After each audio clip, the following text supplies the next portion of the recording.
Okay, so, um, hello everybody. I just wanted to make a point with this video to where, whenever it comes to stunt races in GTA 5, you don't have to have the best uh, car in the game.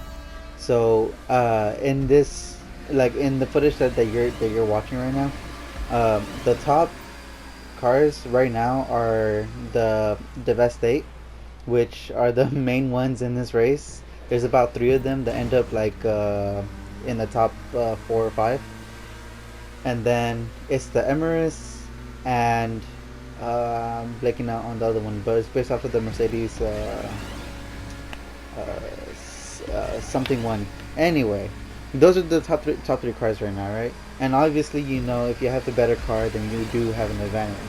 However, that's not really it's not necessarily the case because ultimately what it comes down to is the driver skill. So like here was a really good example where that Devastate hit me from the back and it almost caused me to spin out, but through experience and like general control over my vehicle, I was able to recover pretty quickly without leaving much of a trail behind that guy right there. So it kind of comes to show where it's more about the person behind the wheel, because the car that I'm using right here, it is not considered to be up there. It's I say it's maybe middle of the pack, maybe a little bit more than middle of the pack. It's not the fastest. I mean, it has pretty decent acceleration, but in terms of top speed, it's not there. Handling, it's good, but not as good as like the Devastate or anything like that, right? So here's another situation. So to where he knocks me over, right, and I'm able to recover, relatively well. It's not the best recovery, but it happens. Um, but at the same time, like I'm able to recover it. And this is actually pretty funny because even though I messed up, it seems like both of these two idiots collided coming out of the spiral, right? And I was able to actually catch up. So that was pretty funny. But back to it. It's really up to you and the skills that you have as a driver to be able to win these battles, because that's the main thing that's going to be supporting you. You can have the fastest car, but if you don't know these tricks or these tips or anything like that, then you will not have a chance at getting first place unless you're going against a really bad lobby. So there's actually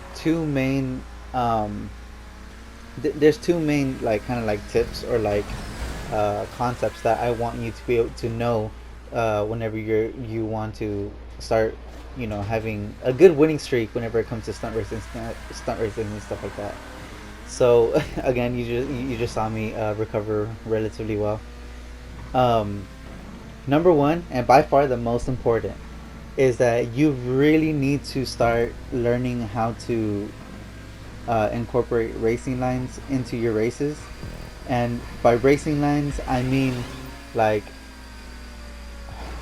if you've seen like F1 racing, I guess I don't know about NASCAR, uh, but like in the really like competitive like legit races, right?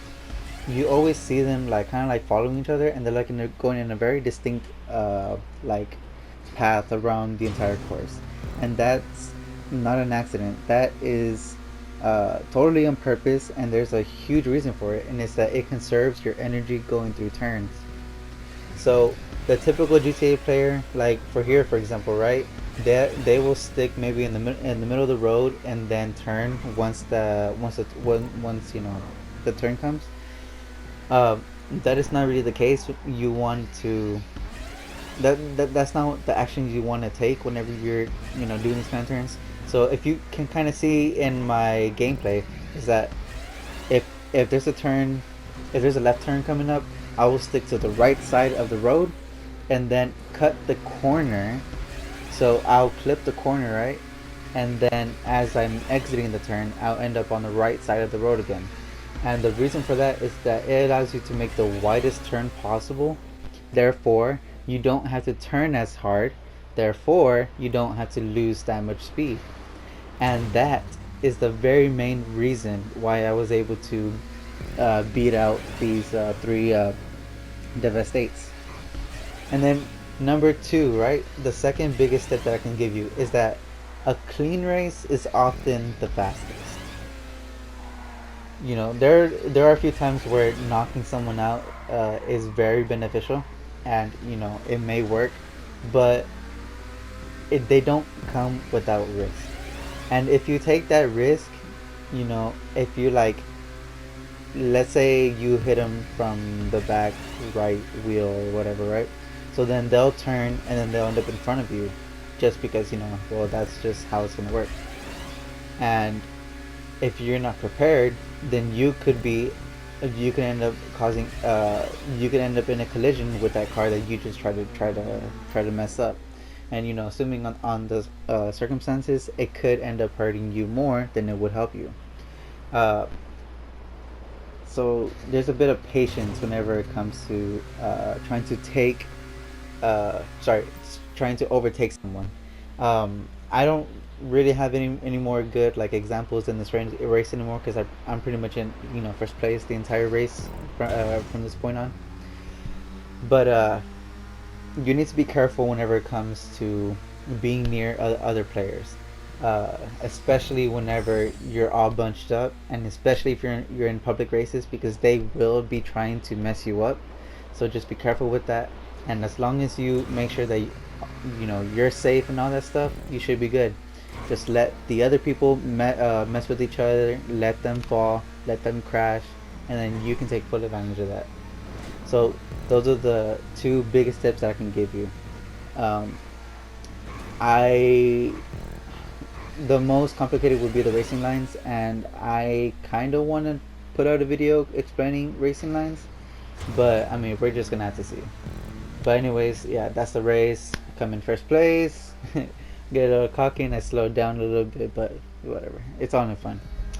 So yeah, I'll catch you in the next one.